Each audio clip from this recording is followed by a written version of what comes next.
Hello students, आज हम अपना स्टार्ट करेंगे चैप्टर सेकंड जिसका नाम है accounting for partnership firm fundamental, साझेदारी फर्मों के खाते। ठीक है, इसमें क्या हम देखेंगे इस लेसन में कि सबसे पहले साझेदारी।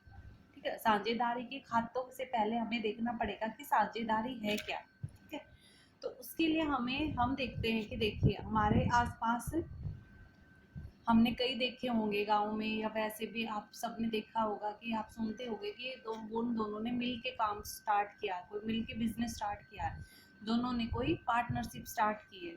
ठीक है, तो वही जो हम लोकल लैंग्वेज में तो हमने सुन रखा है कि दोनों ने मिल के कोई बिजनेस स्टार्ट किया है। ठीक है, या पार्टनरशिप में कोई काम कर रहे हैं, तो वो क्या होता है वो पार्टनरशिप। ठीक है, कैसे स्टार्ट होती है, ठीक है, उसके क्या रूल्स हैं, क्या नियम है, आज हम वही सब कुछ पढ़ेंगे। ठीक है, देखिए एकांकी व्यवसाय तो क्या होता है, आपने 11th में पढ़ा होगा। एकांकी क्या होता है, जिसमें कोई एक व्यक्ति पैसा लगाता है। ठीक है, एक व्यक्ति पैसा लगाने वाला होता है, वो एक व्यक्ति ही उसका स्वामी होता है। ठीक है, तो उस एकांकी व्यवसाय की अपनी कई हानियां थी। जैसे एक ही व्यक्ति पैसा लगाएगा तो उसके पास पैसे की कमी होगी, सारा रिस्क उसी को उठाना पड़ेगा। ठीक है, तो इसलिए एकांकी व्यवसाय की जो एक दो कमियां थी, ठीक है, उनकी वजह से ही क्या अस्तित्व में आया, साझेदारी व्यवसाय अस्तित्व में आया। ठीक है, साझेदारी में क्या हो जाता है, कई व्यक्ति मिलते हैं। ठीक है, तो वो जो पैसा है वो भी कई व्यक्तियों में बढ़ जाता है, किसी एक व्यक्ति को पैसे का अरेंजमेंट नहीं करना पड़ता। ठीक है, अब वो सब मिलके पैसे का अरेंजमेंट करेंगे। अगर कोई हानि होगी व्यवसाय में तो भी सब आपस में बांट लेंगे, इसलिए साझेदारी व्यवसाय आया। ठीक है, ये क्या होता है कि साझेदारी व्यवसाय होता है अधिनियम 1932। ठीक है, जो कंपनी एक्ट, जैसे कंपनी था उसके ऊपर कंपनी एक्ट था। ठीक है, कंपनी एक्ट में कंपनी के बारे में बताया गया है पूरा, उसकी विशेषताएं, उसकी क्या परिभाषा होगी, कैसे काम करेगी कंपनी, कैसे स्थापित होगी।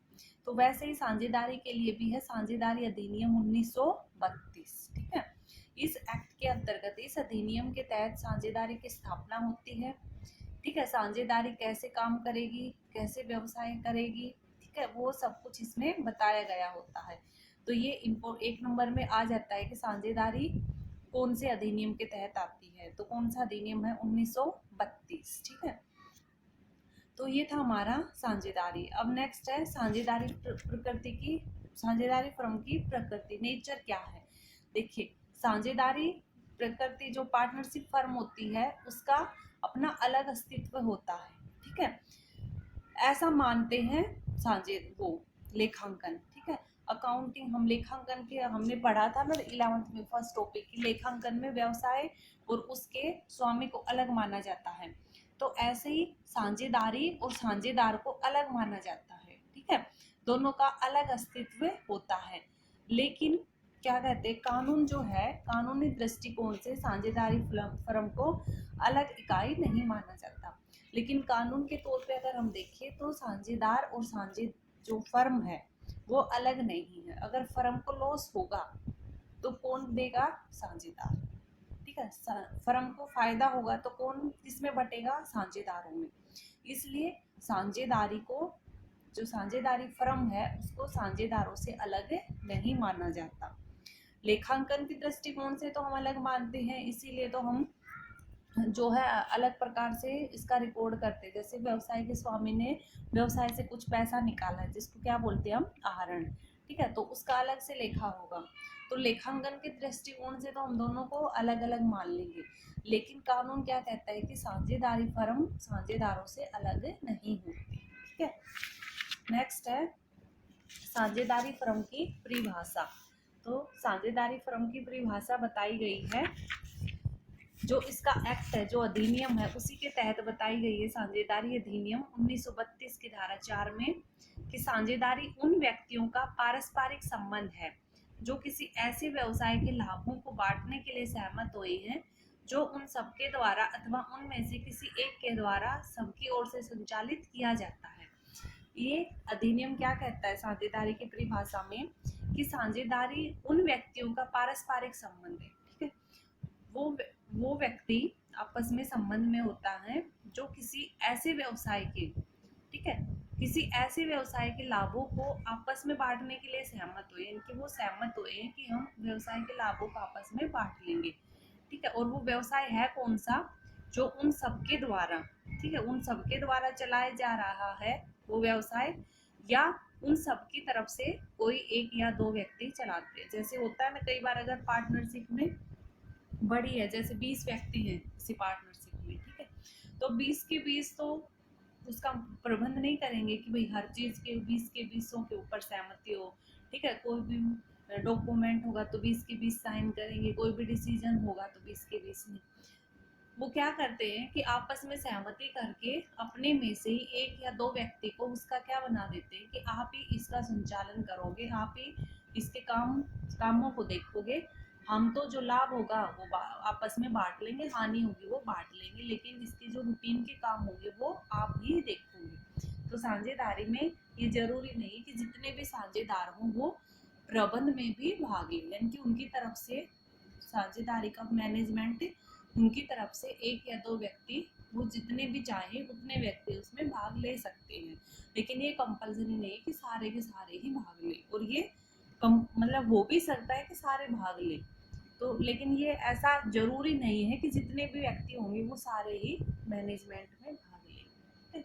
तो साझेदारी क्या हो गया, साझेदारी उन व्यक्तियों का आपसी संबंध है जो किसी ऐसे व्यवसाय को चलाने के लिए सहमत हुए हैं जिनके लाभों को वो आपस में बांटेंगे, ठीक है। आप ऐसे भी कह सकते हैं इसको। साझेदारी की नेक्स्ट है विशेषताएं। इसकी क्या विशेषताएं हैं, फर्स्ट है दो या दो से अधिक व्यक्ति। देखिए ये तो पहली विशेषता इसकी साफ ही दिख रही है, ठीक है, कि साझेदारी की विशेषता पहले क्या होगी, दो या दो से, क्योंकि अकेला दो से कम यानी कि एक व्यक्ति अपने आप में किसका साझेदार है, किसी का नहीं। तो इसलिए अगर साझेदारी स्टार्ट करनी है तो कम से कम दो व्यक्ति होना तो जरूरी है ही है, ठीक है। ज्यादा से ज्यादा कितने भी हो सकते हैं, लेकिन जो कंपनी अधिनियम है वो क्या कहते हैं कि 50 से अधिक साझेदार नहीं होने चाहिए, ठीक है। तो कम से कम दो, ठीक है, और ज्यादा से ज्यादा 50 होने चाहिए, ठीक है। साझेदारों के बीच ठहराव। इसकी दूसरी विशेषता क्या है कि साझेदारी जो बनती है, ठीक है, वो ऐसे ही नहीं बन जाती, वो कैसे बनती है, आपस में एग्रीमेंट के द्वारा, ठीक है। यानी कि साझेदारी जो स्टार्ट होती है, साझेदारी वो दो व्यक्तियों के बीच आपस में कोई एग्रीमेंट होगा कि भाई चलो हम पार्टनरशिप करते हैं, तो दोनों के बीच में एक एग्रीमेंट हुआ ना पार्टनरशिप करने का, तो साझेदारी एग्रीमेंट से उत्पन्न होती है, ऐसे कानून के द्वारा या जन्म से कोई साझेदार नहीं बनता, ठीक है। इसलिए साझेदारी कहाँ से निकल के आती है, एग्रीमेंट से। नेक्स्ट है व्यवसाय की उपस्थिति एवं लाभ कमाने का उद्देश्य, ठीक है। व्यवसाय की उपस्थिति और लाभ कमाना, यानी कि साझेदारी के लिए तीसरी विशेषता क्या है कि इसका उद्देश्य लाभ कमाना होना चाहिए। इनकी साझेदारी उस तरह के व्यवसाय में होनी चाहिए जिस व्यवसाय का उद्देश्य लाभ कमाना हो। जैसे दो व्यक्ति मिलके पार्टनरशिप करते हैं कि चलो भाई हम पार्टनरशिप करते हैं, हम ना जरूरतमंदों को खाना खिलाएंगे, ठीक है। हमें कोई भी अगर बीमार पशु दिखेगा तो हम उसका इलाज कराएंगे, तो वो साझेदारी नहीं होगी, ठीक है।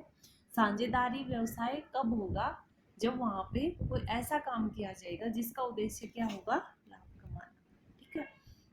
इसलिए कोई ऐसा व्यवसाय जिसका उद्देश्य लाभ कमाना नहीं है तो उसको साझेदारी नहीं कहा जाएगा, ठीक है। नेक्स्ट है लाभों का बंटवारा, ठीक है। इसमें क्या होता है कि ठहराव का उद्देश्य, जो हमने एग्रीमेंट किया था, एग्रीमेंट का उद्देश्य व्यवसाय के लाभों का बंटवारा करना होना चाहिए, ठीक है। यानी कि जैसे कोई व्यक्ति दान देते हैं, अभी बताया ना ऊपर वाले में भी, कई जैसे दो चार व्यक्ति मिलके हर साल किसी कोई डोनेशन करते हैं, तो उन तीन चार व्यक्तियां जो मिलके डोनेशन करते हैं उनके इस काम को हम साझेदारी नहीं कहेंगे, ठीक है। साझेदारी किसको कहेंगे, जहाँ पे लाभ कमाना उद्देश्य हो और उस लाभ का बंटवारा होना भी जरूरी है, ठीक है।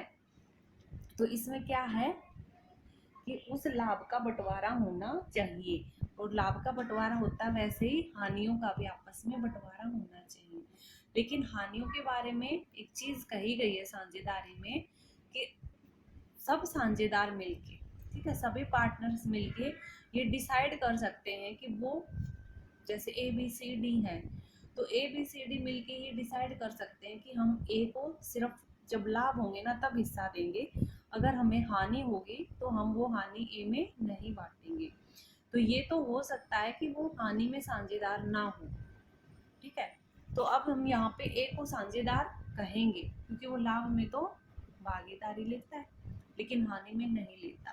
तो मेन है कि लाभ में हिस्सा लेना चाहिए, हानि में क्या क्यों नहीं होता, क्योंकि कई बार क्या होता है कि माइनर जो 18 साल से छोटा होता है, ठीक है, उसको भी साझेदार बना लिया जाता है, ठीक है। तो आप उस जो 18 वर्ष से कम है उसको हम क्या करते हैं कि उसको लाभ में हिस्सा दे देते हैं, लेकिन जब हानि आती है तो उसको छोड़ देते हैं, ठीक है। तो इसलिए ये जब आप आगे बिजनेस स्टडी पढ़ोगे तब वहाँ पे आएगा कि जो माइनर होता है उसको हम लाभ में तो हिस्सा दे देते हैं लेकिन हानि से उसको बचा लेते हैं। तो मेन हमारा क्या होगा कि लाभों का बंटवारा होना चाहिए साझेदारी में। नेक्स्ट है स्वामी और एजेंट का संबंध, ठीक है। इसमें क्या होता है कि प्रत्येक साझेदार फर्म का एजेंट भी होता है और स्वामी भी, यानी कि जो भी जितने भी पार्टनर होते हैं वो आपस में स्वामी भी होते हैं और एजेंट भी। स्वामी कैसे कि देखो ABCD 4 बंदे हैं, ठीक है, चारों में अगर BCD की वजह से कुछ भी हुआ पार्टनरशिप में तो A को भी सहन करना पड़ेगा वो चीज, ठीक है। तो A स्वामी के नजरिए से उसको भी BCD की वजह से जो भी लॉस हुआ है वो A को भी सहन करना पड़ेगा, ठीक है। और एजेंट के तौर पे कैसे कि अगर मान लो A की वजह से व्यवसाय को कुछ लॉस हुआ है, ठीक है, तो वो लॉस BC और D को भी सहन करना पड़ेगा। तो एक ही टाइम पे साझेदार स्वामी का भी रोल निभाता है और एजेंट का भी, इनकी वो अपने काम की वजह से भी जिम्मेदार खुद भी बनता है और औरों को भी बनाता है, और औरों के काम की वजह से जो भी व्यवसाय में घटित होता है उसको उससे भी वो चीज सहन करनी पड़ती है, ठीक है। तो ये है कि वो स्वामी भी है और एजेंट भी है, ठीक है। उसके बाद है व्यवसाय का संचालन सभी द्वारा अथवा सभी की तरफ से कुछ साझेदारों द्वारा किया जा सकता है। इसकी नेक्स्ट विशेषता क्या है, संचालन। जैसे ऊपर भी हमने बताया था ना वही चीज कि जरूरी नहीं है कि जितने साझेदार हैं वो सारे उसके संचालन में भाग लें, ठीक है, उस बिजनेस को चलाने में भाग लें। वो सब मिलके भाग ले भी सकते हैं या अपनी तरफ से सब मिलके अपनी तरफ से एक या दो व्यक्ति को, जितनी उनकी मर्जी होती है, उनको अपॉइंट कर सकते हैं कि भाई आप व्यवसाय का संचालन आप करोगे, ठीक है, जैसे भी चलाना आप लोग चलाओगे, क्योंकि हमें चलाने का कुछ नहीं पता होता है ना। कई बार कि व्यक्ति के पास पैसे होते हैं लेकिन उसको बिजनेस करना नहीं आता, तो वो पैसे तो लगा लेता है लेकिन उसको चलाने के लिए वो किसी और व्यक्ति को अपॉइंट करता है, ठीक है। तो वही इसमें है, ठीक है। नेक्स्ट है हमारा, तो ये थी हमारी साझेदारी की विशेषताएं। अब हमारे साझेदार के अधिकार कि एक